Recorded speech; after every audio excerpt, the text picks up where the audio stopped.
Hello, and welcome back to the Salted Journey. My name is Clayo.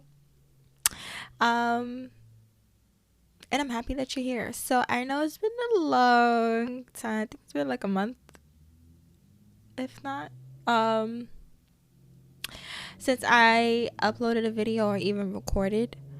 And a lot has happened within that time. I feel like I lived like 5 different lives within that short period space. Um, I don't even know where to start.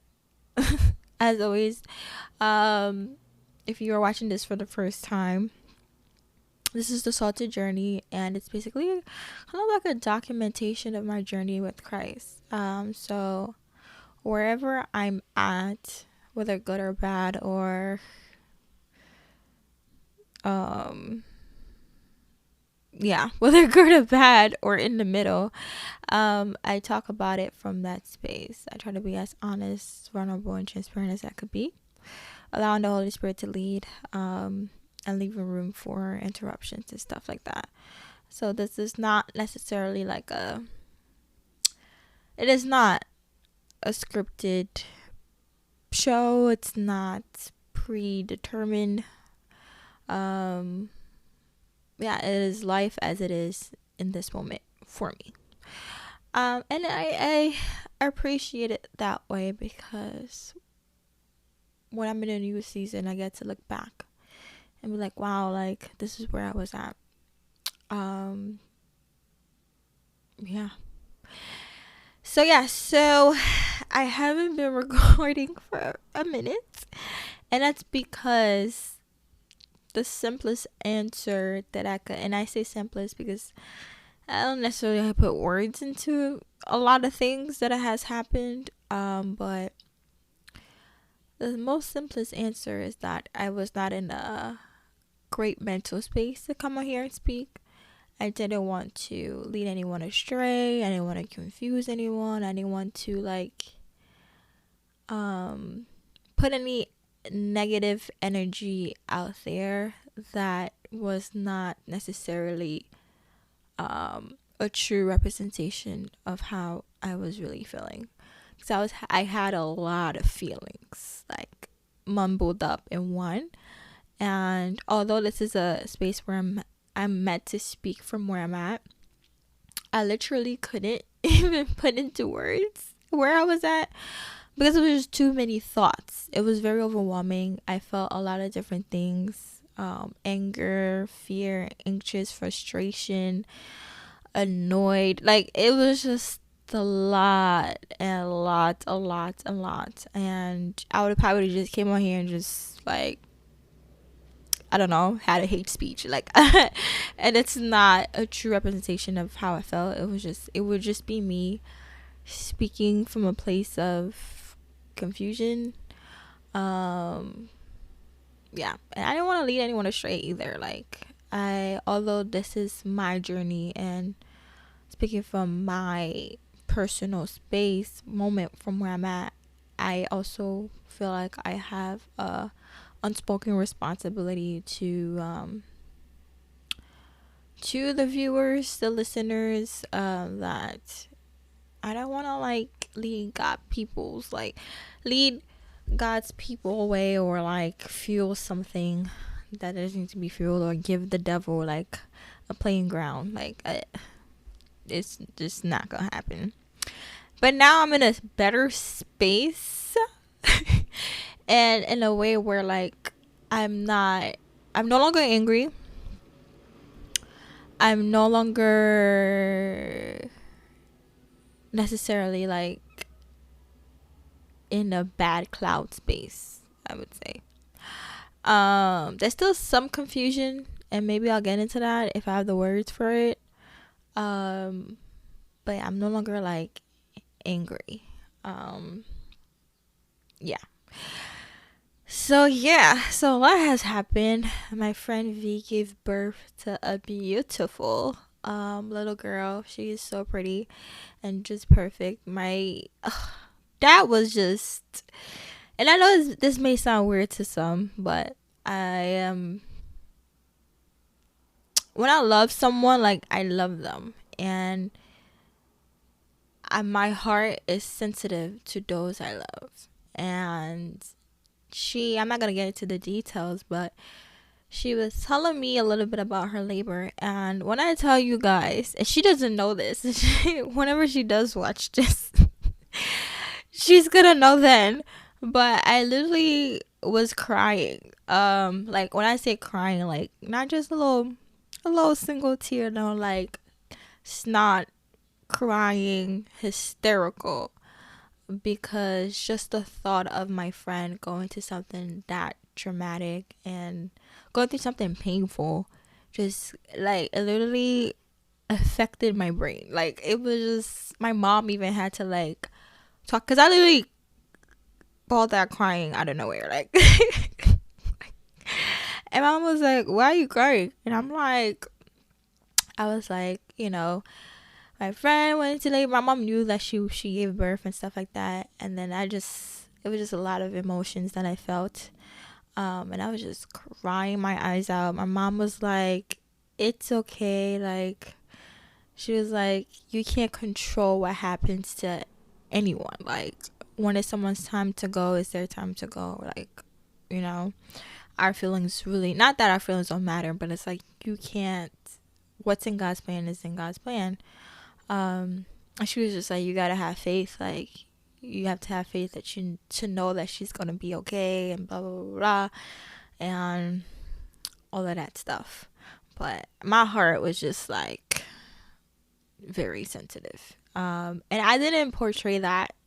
I hope I didn't as much as I couldn't. Like, I didn't like give her an inclination that I was like distraught, but I just kept checking in. Like, no, I kept waiting for her to message me, like, letting me know that she was okay, because you just gave birth, you're in a hospital, like, you're tired, your main priority is your baby. And I understood that 100%, but I was literally like waiting by the phone, like, I just want to get like a word, like, "Girl, are you alive, please?" But that was, yeah. I literally lost it because I love my friend so much. But yeah, she is very, very strong. All the mothers out there, like, hats off to you, because, oh man, it's a lot. It's a lot that women go through to bring babies into this world. Like, it's literally a life or death situation. And hats off. The utmost respect for all the women who gave birth. And people who voluntarily choose that as a job to give birth to other people's babies, you need all the roses every single day, literally. But yeah, so she gave birth, her baby's healthy, beautiful. She's home now. My friend is home with the baby, and she's good. What else happened? A lot happened.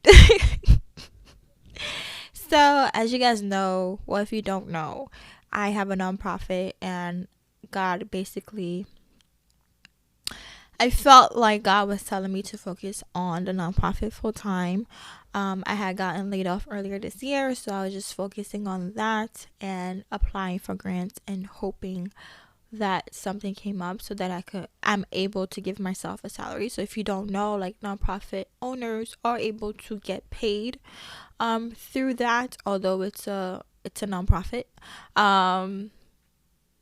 They just put themselves down as like a worker or whatever, executive director, and they get paid a salary through grants and donations and so on and so on. So, because the nonprofit doesn't have any profitable products, like, we're not selling anything, we're not providing any service for sales, like, everything is free of charge. All the things that we give is through donations to do good. So I was really hoping for that, and just praying, like, and a lot of things came into my head, like, the heaviness of it all, the responsibilities, the financial responsibilities, the things that I want to do, like, all of that was very, very heavy. And during that time, it was like 4 weeks ago, I was literally praying, like, that God allows me to get like something like a grant that I could, and I was really hoping for this specific grant too. And I was just very like anxious and very like worrisome and like really really hoping. You know when you put all your hope into something and you're like this can't go any other way other than the way that I'm hoping for, because I will lose it. So it was that type of feeling and that type of season I was in, I guess that was I could describe it as. And I got and I woke up one day, it was July 11th, and I was praying again about the same thing. God, please bring me some money, like please bring me provision. And I was reciting like quotes, verses that says that God will provide, blah blah blah. And I was just really putting my hope in it. And then I went on with my merry day. And then when I was preparing breakfast, I was making myself an iced matcha latte. It's crazy because I am revisiting that place right now. And I got an email from the grant. And how before I could even read it, I went into prayer. And I was just like, please. But deep down inside, I felt like I didn't get it. Because I have a heavy amount of anxiety and doubt that good things will happen to me or for me. I don't know why, but that's just where I was and kind of am. So I read the email and I didn't get it, and I went into like a spiral. I literally cried and was just like, why me? Like, yeah. There's a scripture, and I'm gonna look it up quickly, and it talks about hope deferred. I think that's what it is. And I'm sorry if the sound is a little like scattered today. I don't have the best quality today, but I was like, it is what it is. There's a lot of cars passing by, so if you hear that, I'm sorry. So yes, so this is Proverbs 13:12. It says, hope deferred makes the heart sick, but a dream fulfilled is a tree of life. Hope deferred makes the heart sick. When I tell you I was sick, I was sick. Like, I was literally like the biggest pit in my chest, my stomach, I was like, yeah. And I went on a hate rant. And I was just talking to God like, yeah, like he was not God. Let me just say that. Yeah, so I felt a lot of anger during that moment. And I was just letting God have it. And it just sounds stupid just saying that, but I was just letting him know exactly how I felt, how angry I was, how unfair it was, and how much hope I had in this and trust I had in him, and da da da da da. Like, how could he, and all the things you could think of is all of that. And I just went off. I went off for a week. For a few days, I just went off. I didn't go to my Monday prayer because I was like, it's so bad. I didn't want to hear any good message. I didn't want to hear nobody telling me like everything's gonna be okay, things will be fine, you just have to keep hoping, you just have to keep trusting, the Bible says. And I just didn't want to hear any of that. Like, I didn't want to hear the good things, like the thing people say to people when they're going through a tough time. Like, I don't want to hear it. I didn't care. Because unless you could put money in my pocket right now, I don't want to hear your 2 cents and your motivational speeches about what I'm going through. Like, and that's where I was. And then to come on here and talk to you guys on a pod with that type of negative energy, yeah.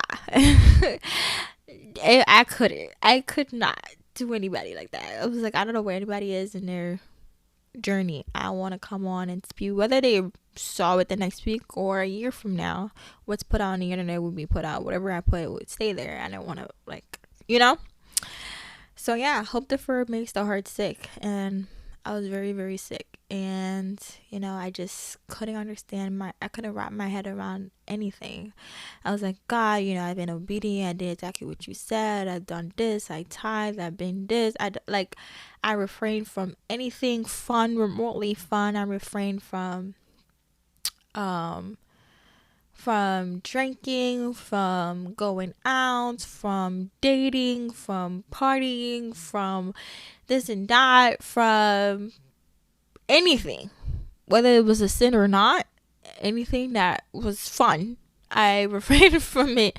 I was like, I've been home, I've been praying, I've been reading my word, I've been going to the gym, I've been eating healthier. Like, I've done all the things that I thought that I needed to do. I've been working on the nonprofit, I've been putting in time, I've been anything, all the things. And I just felt like, why couldn't I get what I wanted? Why couldn't God save me in that moment? Why couldn't God come through for me in that moment? Why couldn't God fulfill my hope? Like, why couldn't He fulfill that desire, that need that I needed at that moment? Why did He have to let me down? And I just went on a rant. I was very upset. I was very confused, because I was like, I don't get it. Like, you see it time and time again in the Bible, like, someone is obedient and, God shows up. And I'm like, I've been obedient. Why didn't you show up for me? And I just felt like, why not me? And I just felt a lot of things. I felt anger, hate, confusion, frustration. I felt hopeless. Like, I lost all the hope I ever had in the world.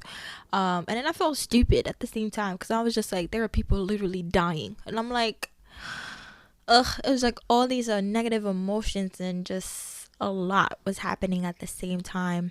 And I just couldn't understand. I just couldn't. At that moment, I just like, God, I really, truly don't understand you. I just truly couldn't understand, like, why certain people get certain things and certain people don't.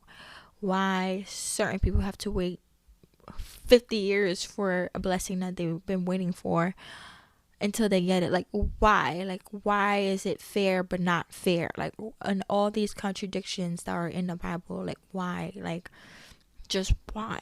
And I just really just couldn't understand. And shout out to my friend Alexia. that girl I love that girl. She was literally like, she was messaging me. I had hit her up to ask her about her situation when I found out that I didn't get the grant, and I just let loose on her. Unwarranted.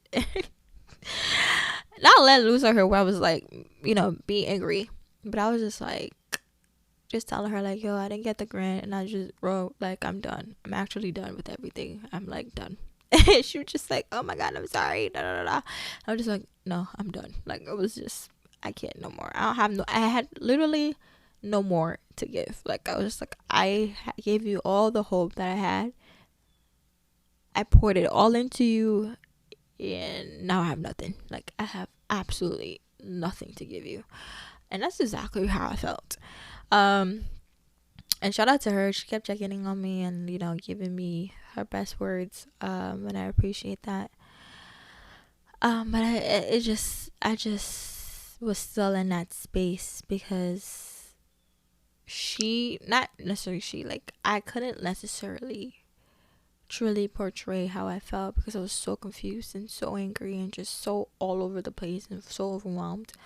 So I couldn't really articulate to her, so I dang sure couldn't articulate anything to you guys, like on video, like absolutely not. So it wasn't until like, I think like 2 weeks later, I decided to actually, so that Monday, or was it 3 weeks later? One of those. It was one of the Mondays. Group was canceled. My prayer group was canceled, and then the following week I didn't go. And then the following week after that, I did go. I think that's how it went. And then I went, and then I forgot what we were talking about, but my energy was completely off, and Everybody saw it. And I just went on a kind of like said a little bit about like how I felt, however I could articulate it. So it was like 2 to 3 weeks of me just feeling this feeling. And I was just like, I don't understand like what I'm doing wrong, blah blah blah. I forgot what I said, honestly. I'm not gonna hold you. But I brought that up because the leader of that group did end up like messaging me the next day, asking me like what happened, and maybe I could read you guys the text message. If it's too long, maybe I won't. But let's see. Okay.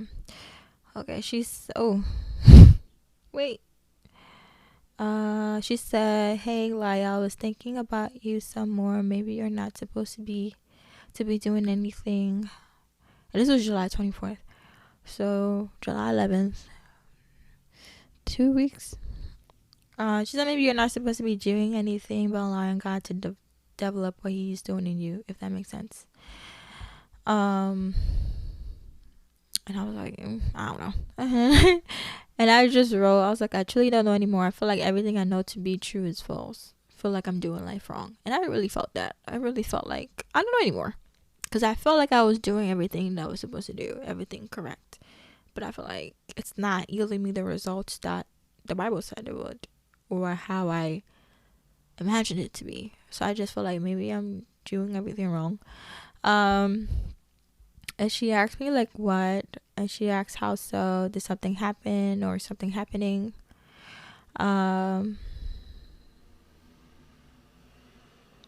And she said there are areas in my life where looking back I feel the same way, but the encouragement is nothing is wasted. God uses everything. But what's causing you to feel that way? And this is what I wrote. And I wrote a lot of things because my mind was everywhere. So I wrote, I got a bit of revelation. Oh, okay. Okay, great.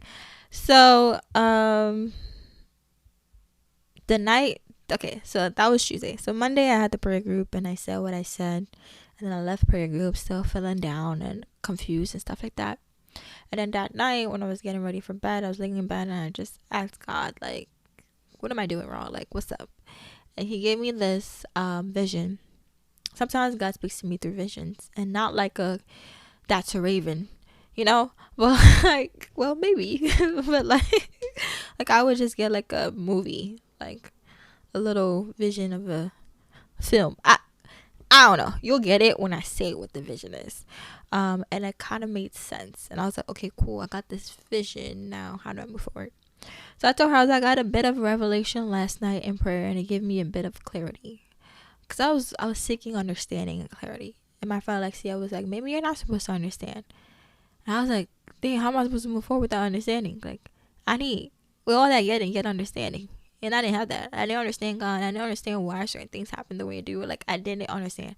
And although, God is supposed to be a mystery, the mystery of God is something. But He still has to give us some type of understanding and wisdom in order for us to maneuver within life. So I just didn't have understanding. I was like, I don't get it. So that gave me a better clarity to vision. And then I said, so this particular group is on their Transformation Church with Pastor Mike. If you know him, you know.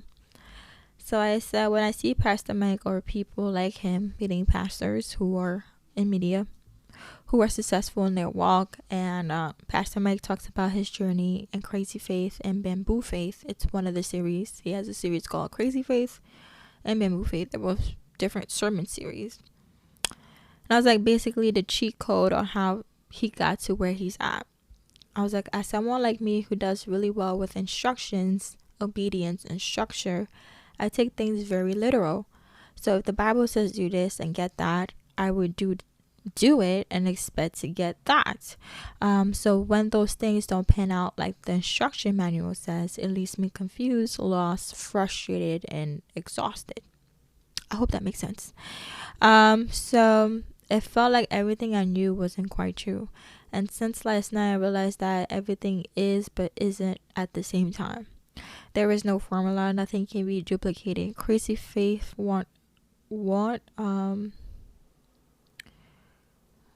Okay, maybe won't exactly yield in crazy results. Being obedient won't always bring results. Do or don't do, the result is out of my control. I feel like the teachings I receive and my interpretation of scriptures are all wrong, plus my experience trauma give me a tainted view. And she said, okay, I understand what you're saying and I understand how you're feeling. This requires a phone call. We'll call when I get off work. I told her, thank you for understanding. I really couldn't quite put in words. And then she ended up calling me. We'll get into that. But these are the messages of how I felt at the moment. I hope that gave you all clarity on that, of where I was in that space. I felt like you do, you don't do, whatever the outcome is literally out of your control. Meaning like, yes, there's consequences in life for certain things, but doesn't necessarily mean that you still won't be blessed. Or you do all the right things doesn't necessarily mean that you will always be blessed or you always receive but like a overflow of blessings or whatever. I hope I'm making sense. Like, for example, someone could like rob a bank and then go to jail and then come out of jail and become a multimillionaire. Or someone could just be very studious, stay out of trouble, work really hard, and never reach a million. And that's the one of the examples. Another example could be like someone could have lived a very promiscuous lifestyle. A woman could have lived a very promiscuous lifestyle, or man, whatever. Done all the wrong things, hanged out with all the wrong people, but still could be blessed with a amazing husband and have a beautiful home and family. And then someone could be like constantly like the most modest woman you could ever know, stay out of trouble, keep themselves like feminine, all of that, and just couldn't never find the right mate. And I know these are like, very extremes, two different extremes, but that's how I felt. So in my mind, because of how I was raised and how society is, you go to school, you study hard, you do your homework, you do everything you have to do, and you get a degree. A plus B equals C. 1 plus 2 equals 3. Like, you know what I mean? So that's how I calculated my walk with God, faith, everything. You read your Bible, you pray, you go to church, you don't sin, or you try not to sin, you stay obedient, you do what you're told, and you will be blessed. But it's not quite so. And I was realizing that. Like, for example, Pastor Mike, we talked about crazy faith or bamboo faith or these theories. His journey with Christ, for example, like, for him to get to where he's at, he talked about how he wrote down his, like, what God gave him, wrote down the plan, and worked really hard and stayed obedient. He didn't go into the music ministry. He decided to stick with God's plan and do all of that, and this is what his result was. So he kind of gave like a formula, like a 1 plus 2 equals 3. So in my head, I was like, okay, I'm doing that formula, so I thought, and it's not yielding that result. I'm like, what am I doing wrong? That's how I felt. I felt like everything that I know is wrong. Like, maybe, I don't know, like I don't get it. So then she ended up, the leader of the group, her name is Natasha. She ended up calling me, and we ended up talking for like over an hour. Super grateful for her. That talk was really needed and kind of like gave me a lot of confirmation and clarity. So the vision that I got from God really gave me a lot of clarity on the type of person that I am and the things that I need to work on. Things that he's going to work on me through. So work through me. Why did I say it like that? Um, yeah. So basically, if I recall correctly, it was a vision of, it was two different versions. So the first version was me, and the second version is what I should have been, basically who I need to be, kind of. So, it was a vision of a kid, and I'm the kid, and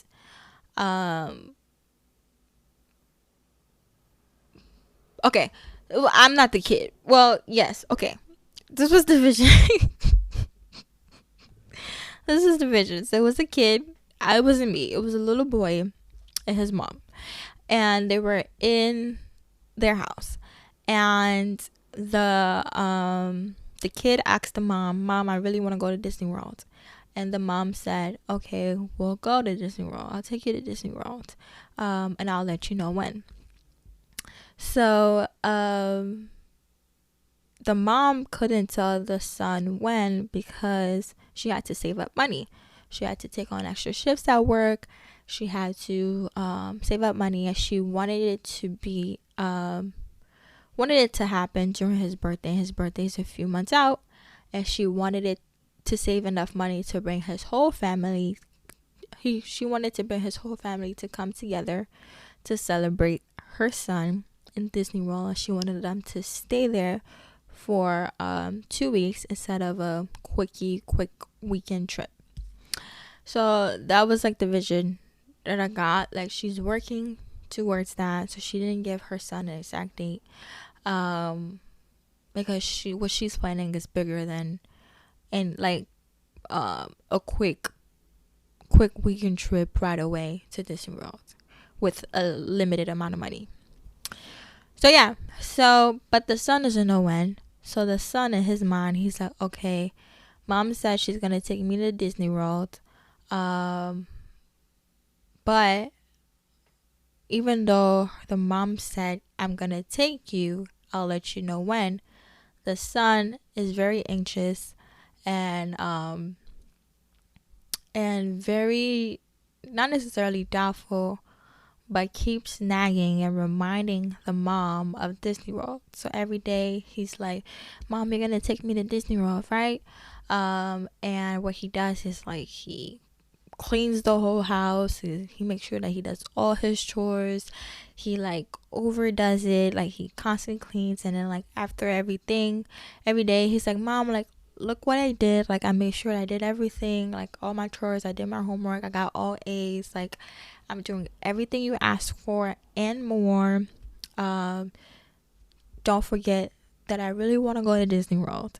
And the mom is like, yes, like, I'm gonna take you to Disney World. I'll let you know when.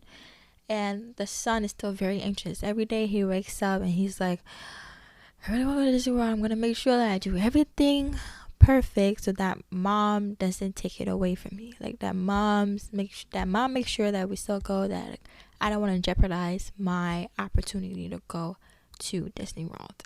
And as the days go by, the mom is like, trying to still like bring fun into the kid's life. Like, you want to go to the park, asking the son, like, let's go to the park, let's go to this party, like, let's go, like, you want to do sports. And the son is like, no, like, I don't want to have any fun, because in the son's mind, the son is like, I don't want to go out to the park, I don't want to have any fun, I don't want to do anything, because I don't want to jeopardize my my opportunity to go to Disney World. I want to make sure and show to my mom that I'm being very obedient, a very good kid, that I'm like sacrificing my fun, my joy, because I'm hoping and really, really hoping that she takes me to Disney World. So I'm going to make sure that I'm cleaning every day, that I'm reminding her so she doesn't forget. I'm not having any fun. I'm not hanging out with my friends, my family, my cousins. I'm not going out to no birthday parties. I'm not going out to have fun. I'm making sure that I'm obedient. Everything my mom says, I'm going to do. have all A's. I'm gonna make sure I work really hard so that she takes me to Disney World. So when God gave me that vision, I was like, oh, it made a lot of sense. And then God kind of was like, put yourself in the mom's shoes. And I was like, yeah, the way that I would lose my everlasting mind if my child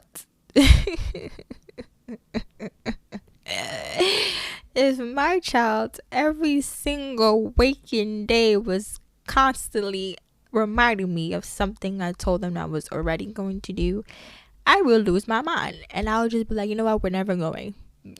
Go sit down. I would be very annoyed. I would be absolutely very annoyed if every single day my child was like, we're going to Disney World, right? And I'm like, I would lose all patience. Honestly, I'm not gonna hold you. And it would be very annoying. And I'm like, why, just why? Like, I told you we're going. Why do you keep reminding me? Like, why are you doing all these chores? Like, why are you trying to wash my clothes? Why are you mopping the ceiling? Like, sit down. Why you don't want to go to your cousin's birthday party? Like, calm down. We're gonna go to Disney World. I told you we're going. I'm making the plans. I'm picking up 12 more hours of shifts every week. Like, we're going. Calm down. Like, you don't even know what I'm planning for you. I'm trying to make it a surprise for your birthday, but you're doing too much. Like, that would be me as a mom. In my head, I wouldn't tell my child that, I think.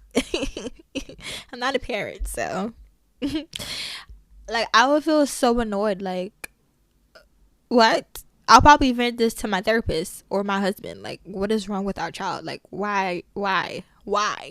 And then I'll feel like, yo, maybe my child just like thinks I'm like this, the most evil person I've ever. Like, my child probably thinks I'm Hitler. Like, my child probably thinks I'm like this tyrant, like this evil person. Because why would he constantly do all of this? Like, why wouldn't he say that I'm gonna take him to Disney World? Like, what?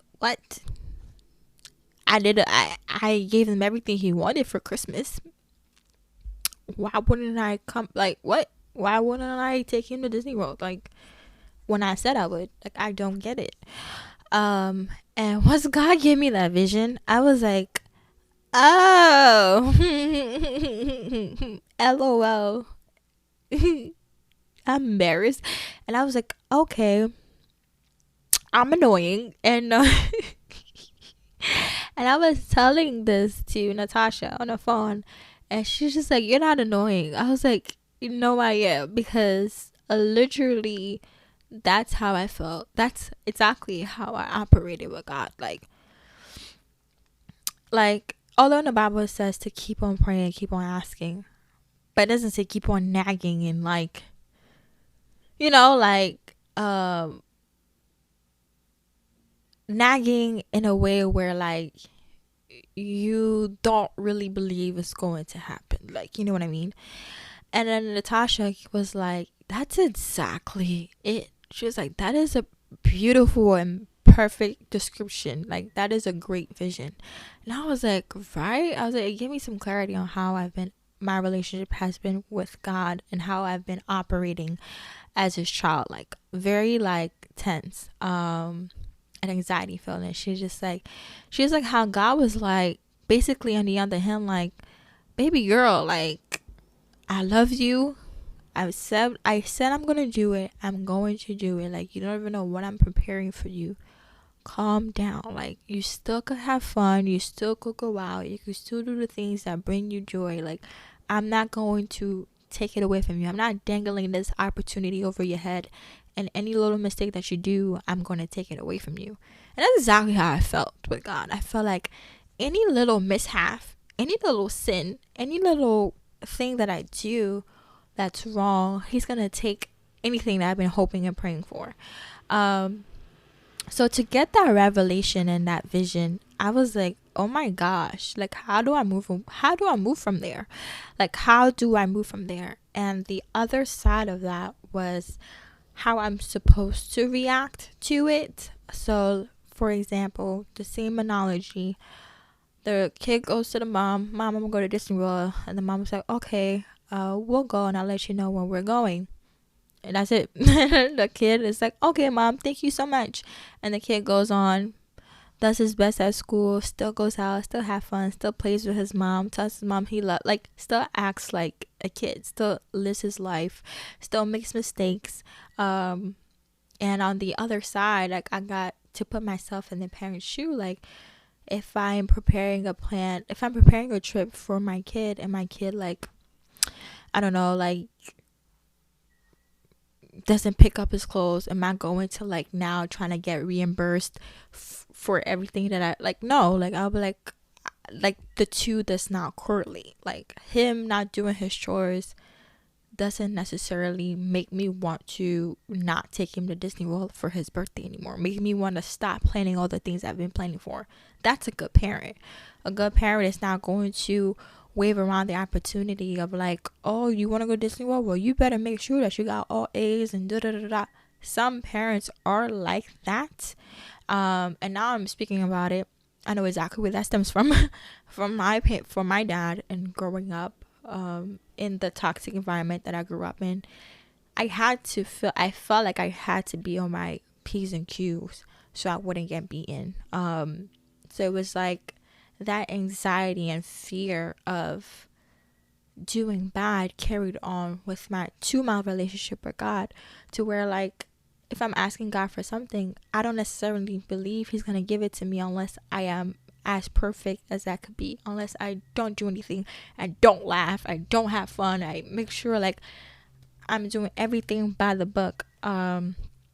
And when I got that revelation, it really freed me in a way where I was like, okay, that's what I was doing wrong. Now I got an understanding of, like, how I've been operating and what God is asking of me. God doesn't want me to not go out with my friends, hang out with my family.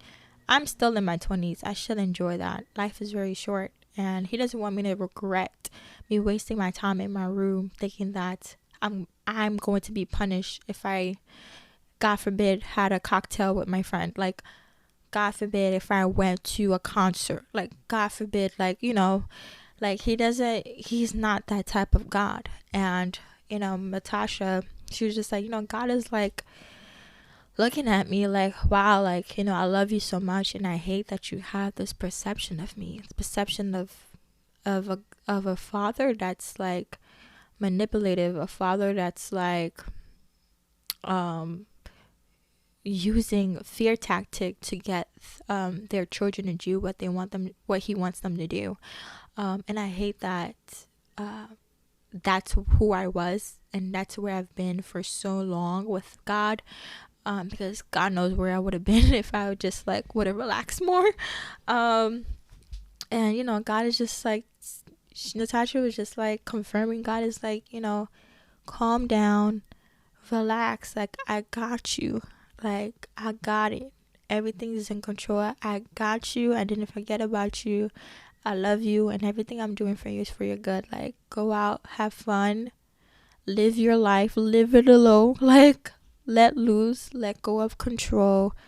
I got it, you're doing just fine. And I needed that so much, because I felt like I don't know, I just couldn't understand or wrap my head around what I was doing wrong. And once I got that confirmation and God gave me that vision of the son and the mom, it really gave me, like, a clear vision of who I've been in my relationship with God and how I should be. So once I got that, the following week, I've been like, you know what? I've been going out more. I've been, trying not to take life so seriously. And that's exactly what I've been doing. I take it very, very seriously. It's good in a sense because, I've been working on myself, and, like, that seriousness has allowed me to elevate in other ways. But when it comes to my relationship with God, like, in life is so short. Like, I don't want to regret living, having fun, making connections, dating, going out, because of fear of messing up, because of fear of God not liking me or loving me, because of fear of, missing out. And yeah, that freed me so much. So I'm definitely better in a better space, and I even feel freer now just talking about it again. So I'm glad to be back and sharing exactly where I've been and what I went through. It was a lot, and a lot of transformation has to happen, and I'm not 100% like freed, but I definitely feel lighter.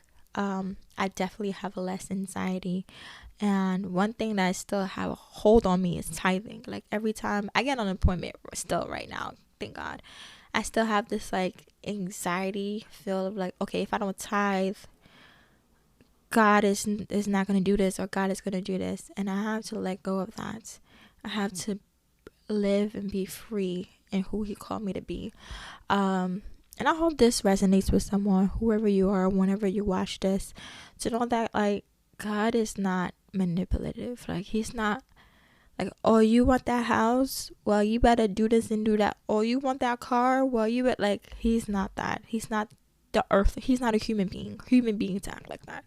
And I grew up in a home where it was like that, where I felt like I had to be nice to my dad. I had to do this and this and that because of fear of like not getting what I'm asking for, fear of getting beaten. And my dad, my earthly dad, has done that. Like has punished me for not like doing certain things his way, or punish me for messing up, or not even messing up. Like example that comes to mind is like we had lived in a basement of like not family but like friends of family in their home, and I had asked the man of the household to help me with my homework. And I went to my dad first. My dad said he couldn't help me, so I went to that guy and I asked him for help with my homework. And he's a teacher. That person was a teacher. And my dad walked in on him, that guy helping me with my homework, and he got very jealous and very upset, very nasty. And later on, I went to my dad to, like, hey dad, like, play with him, and he like basically cursed me out and told me like go away. And that instilled in me like from and I was like what, 8, 9, very young, that like, ooh, like I don't ever want like to be rejected like that. I don't ever want to get on my dad's bad side. So let me do everything that I could do to be on his good side. And seeing how it translated to my relationship with God is very disheartening. And seeing that, but also I'm very grateful that I'm able to get this revelation now when I'm still in my 20s, now when I still have a whole lot left. Now that I'm very new in my career, like in the foundation, like we've only been in it for a year, and knowing that more is to come. So I don't know, I hope this resonates with whoever out there, but I definitely do feel lighter. I definitely do feel better about it. So moving forward, I hope that I'm able to be more me. Like I didn't allow myself to associate with certain people because I felt like, oh, I need to be this way, I need to dress this way, I need to do this and do this, all of fear of coming out of God's covering or whatever, like, or a fear of God not loving me anymore. So now that I know there's literally nothing that I could do to make God stop loving me, it's been freeing, but also it's been hard because it's something that I have to actively rewire in my brain. How I maneuver in life, I have to literally like think like, okay, why do I feel anxious about this? Why do I feel resistance? Like, where is this coming from? So yeah, so I did also reach out and sign up for therapy. So I'm waiting for them to get hit me back up, because I really want to work through this anxiety, really want to work through letting go of control, and letting go of that standard that I put on myself that God didn't put on me, and really healing that trauma from my dad. But yeah, so that is all. So that's what's been going on with me, and I've really been looking into getting a co-host. So hopefully when season 2 comes, so This is gonna be the end of season 1. We're done 11 episodes, and I don't know if I'm gonna take a break to maybe like get new equipment, or like get a co-host maybe, or like, I don't know, rearrange certain things, or maybe not. I may come back next week, or I may take a break, or whatever, but I will definitely be back when I am back. But yeah, as always, I appreciate you all. This is definitely a work in progress. I am definitely a work in progress, and this is the journey. This is it. This is honesty. This is transparency. Like, it's not always going to look beautiful. It's messy. It's ugly. It's up and it's down. But it's progression, and I'm happy that I got the revelation. Although I went through all that I went through, I had some pain in it.